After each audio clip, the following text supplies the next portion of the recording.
Today we are doing lesson 1.1, which is looking at integers and absolute value. So our key idea for today, looking at absolute value. So absolute value of an integer, those are whole numbers or their opposites, is the distance between the number the number and 0 on a number line. The absolute value of the number a is written as a, and then there are these little lines on either side. Those are the absolute value bars, and that tells you you're looking for a distance. So for -4, when I look at this down here and I have -4 inside those absolute value bars, that means the absolute value of -4. And on the number line, it shows us that -4 is 4 units away from 0. So the absolute value of -4 is 4. The same is true for +4. The absolute value of +4 is 4. So 4 units away from 0. So no matter whether you start with a positive or a negative, since we're talking about a distance, our answer is going to be a positive number. All right, so let's take a look at this next one here. So it says absolute value. Keep what is outside. So sometimes we'll see negative signs here or operations on the outside of the absolute value, so we keep it. If it's behind there, like a plus or a minus, again, that stays the same. That doesn't change. Anything within those bars, we're finding the distance from 0, and we're going to take that answer and we're going to make it positive. All right, and then we've got our number line down here because, again, we're using number lines for absolute value. Okay, so let's go ahead and take a look at some problems. So for our first one here, it is the absolute value of -3. So we have to think about our number line, and we need to think about how far away from 0 that is. So -3, if I go over to this number line over here, -3, 1, 2, 3, it is 3 units away from 0. So I'm going to go ahead and write here that I have a 3. Going down to that next problem here, absolute value of 0, that's going to be a 0. On here, our next line, absolute value of 9 is going to be a positive 9. Doesn't matter if it was positive or negative or 0, which technically isn't positive or negative. Whatever our value, we're no longer going to have a negative sign here. If everything's within those absolute value bars. Okay, so those were all examples with integers. Now, if we look at this next one, this is an example with a fraction, but the same idea applies. So I have the absolute value of -1/4. That's going to be 1/4 away from our value there. Oh, my line didn't show up. There we go. So that's going to be a positive 1/4. Now, in this next one, it gets a little bit trickier because I have something on the outside of my absolute value bars. This means take the absolute value of 1 and make it negative. Absolute value bars act like parentheses. They're a grouping symbol. You have to do that before you do anything else. So we find the absolute value first, and then we get that negative sign with it. So our absolute value of 1 is 1, and then because there's a negative sign in front of the absolute value bars, that's going to make our answer -1. Same thing on this one. -4/5, absolute value would be +4/5. And then we take that answer and we make it negative. So here, my answer is going to be a -4/5. Okay. All right, and then these ones have decimals, but again, same thing applies. We're going to take the number on the inside. We're going to make it positive. That's our distance from 0. So -5 6/10. That is going to be now a 5 6/10. And then our last one, the negative value of the absolute value of 6 7/10. It's negative because the negative is on the outside of the absolute value sign. -6 7/10. All right, so going over to this next part here. So it says, what is the distance between 0 and the point B? So if we look at where point B is, and then we look to see how far away from 0 it is, B is at -2, and it's 1, 2 spaces away from 0. So what's the distance going to be here? It's 2. On this next one, it says, what numbers have an absolute value of 6? So numbers, there's an S there that tells me that I'm going to have two answers, and there are two blanks here as well. So there are two values that have an absolute value of 6. There's positive 6, and then there's negative 6. Both of those are 6 units away from 0. All right, and then on this next one, plot the points that have an absolute value of 5. And those points are going to be negative 5 and over here positive 5. They are both going to be 5 units away from 0. Okay, and then let's take a look at our next one here. So here I have some operation symbols in here. So this is really an order of operations problem. We always do grouping symbols first. There's nothing within this 8 parentheses or absolute value bars. So there's nothing to do besides just find the absolute value of 8. So absolute value of 8 is 8, positive 8. Okay, and then I am going to keep that plus sign. It's on the outside of the absolute value bars. Absolute value of negative 5, well, that's going to be positive 5. My final answer is going to be 13. All right, let's look at this next problem. The absolute value of negative 10 minus 4. Again, there's nothing to do inside those absolute value bars, so I'm just going to start by solving the absolute value part of the problem. So absolute value of negative 10 is positive 10. The minus is on the outside, it's going to stay there, and then absolute value of 4 is 4.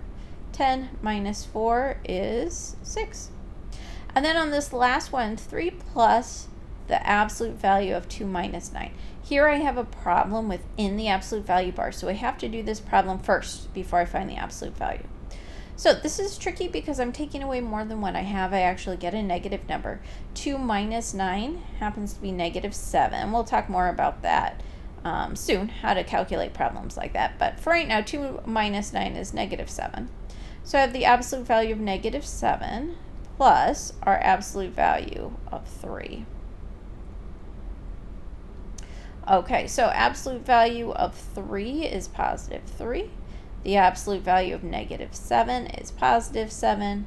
3 plus 7 gives us the answer of 10. And then down here at the bottom, it just reminds you distance is never negative. You don't run a negative mile. All right, so let's go ahead and take a look at our next one here. So I have a cartoon, and it says that's impossible. I can't have a negative blood type. That's because it's an absolute value number. It's always going to be positive. Distances are always going to be positive. All right, let's take a look at our next type of problem. So here's a comparison problem, 1 and the absolute value of negative 4. So 1 and the absolute value of negative 4, anytime they ask you to compare in math, and we'll be doing these all year long, they want you to decide which one's bigger or are they the same. That's always what compare means for math. All right, so I'm going to start by writing my numbers, 1 and then my absolute value of negative 4. So I'm just rewriting the problem here where I have a little space. Then underneath my absolute value of negative 4, I'm going to write what it means. The absolute value of negative 4 is positive 4. So I'm really comparing 1 and positive 4. Positive 4 is greater than 1, and 1 is less than 4. So that's how I'm comparing my original numbers. This is really my answer up here, and the bottom part is the work to support it. 1 is less than the absolute value of negative 4. All right, so we have a few more problems here to try. Go ahead and pause the video and try these next 4 on your own. Okay, let's go ahead and take a look to check to see how you did. All right, number 5, the absolute value of negative 2 compared to negative 1. Absolute value of negative 2 is a positive 2. Positive 2 is greater than negative 1. Remember the mouth of the alligator eating the bigger number there, so 2 is the larger number. That's going to be the bigger value here. All right, so I have negative 7 compared to the absolute value of 6. The absolute value of 6 is 6, and then I'm comparing them. So negative 7, that's going to be less than For some people, it's easier to think about less than as being like a sloppy L. Kind of looks like an L there. -7 is less than 6. 6 is a larger number. Alligator is eating the bigger number.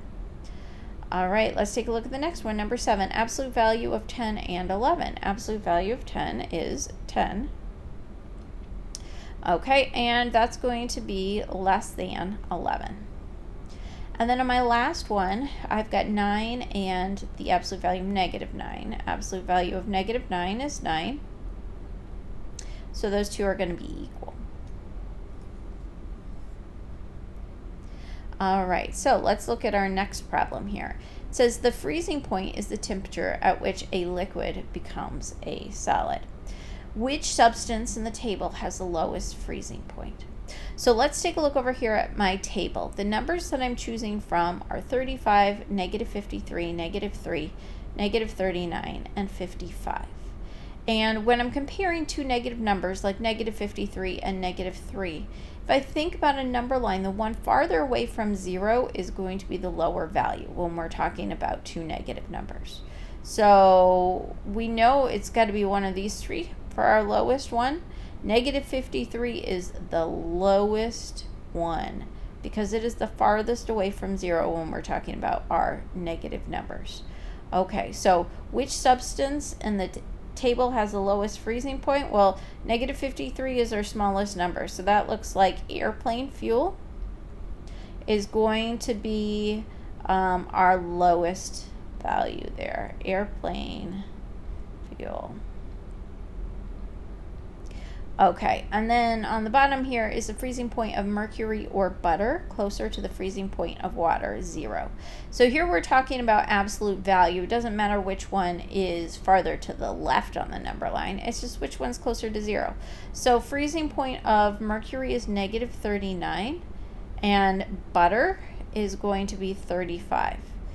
35 is closer. It has a closer absolute value. This is 39 units away from 0. This is 35. So which one is closer? That's going to be butter.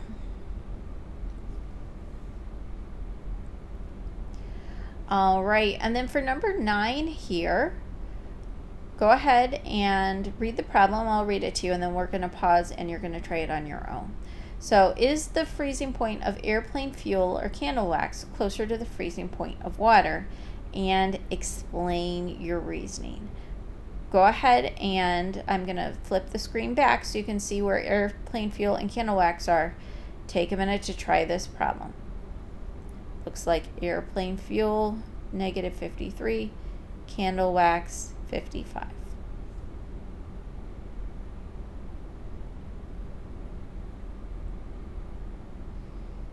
Okay, so let's go ahead and try this one. So I'm going to just write the numbers with it. This was -53, and this one was a +55. Okay, so which one is closer to the freezing point of water? That's going to be airplane fuel.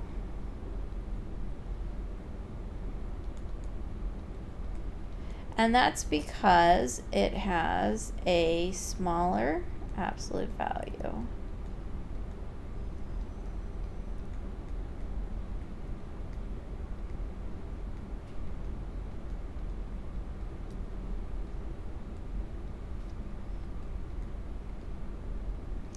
Okay, let's take a look at our last one here. It says the freezing point of vinegar is -2 degrees Celsius. Is the freezing point of vinegar or honey closer to the freezing point of water? Explain your reasoning using absolute value. All right, go ahead and pause the video again and try this problem.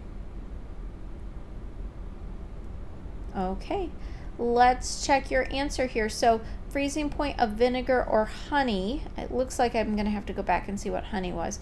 Honey was -3.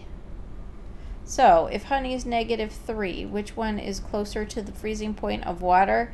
That's going to be vinegar. It does say to explain, and that's because I'm going to use math to explain here. -2, the absolute value of -2 is going to be less than the absolute value of -3, and because its absolute value is less, it's going to be closer to 0.